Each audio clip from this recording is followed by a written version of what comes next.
ওনার মতো কেউ অসহায় না হোক। উনি ওই দিন আসার পরে মানে কথা বলার আগেই চোখ দিয়ে পানি পড়ে গেছে, কারণ তার দীর্ঘদিনের স্বপ্ন গরুটা চুরি হয়ে গেছে। আমরা চাচ্ছি এরকম কেউ আর কষ্ট না পাক, তার জীবনের সম্বলগুলো নিঃস্ব না হয়ে যাক, শেষ হয়ে। আমরা আমাদের সামর্থ্যের আলোকে একটু সহযোগিতার চেষ্টা করলাম। এটা মূল বিষয় না, মূল বিষয় হলো গরু চুরিটা বন্ধ হোক। এক্ষেত্রে এই যে ওনারা আসছে, টহল দিবে এখন থেকে নিয়মিত, আপনি নির্দ্বিধে টহল দেবো, আরো টহল জোরদার করবো। এলাকায় আপনাদেরও আমাদের সহযোগিতা করতে হবে। আপনাদের একটু মানে আমাদের সাথে সাথে আপনারা একটু এলাকায় টহলে থাকবেন। আর চোর সন্দেহ কাউরে যদি হয় রাত 12টার পরে যদি সন্দেহ হয়, আপনারা আমাদেরকে সংবাদ দেবেন, আমরা অ্যারেস্ট করবো। ঠিক আছে? গতকালকেও গ্রেফতার করা হয়েছে। গতকাল আমরা প্রায় 10-15 জন এর মতো অ্যারেস্ট করেছি। আমরা আরো তৎপর থাকবো।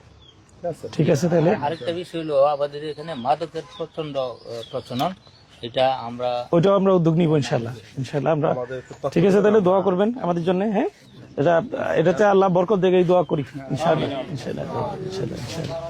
জি, ওয়ালাইকুম আসসালাম। আমরা চেষ্টা করেছি যে যিনি ক্ষতিগ্রস্ত ছিলেন তার পাশে দাঁড়ানোর, যিনি ক্ষতিগ্রস্ত হয়েছেন তাকে একটা গরু দেওয়া হয়েছে। আশা করি এর মাধ্যমে গরু চুরির যেই চেষ্টা কাপাসে চলছিল, এটা কিছুটা হলো নিধন হবে।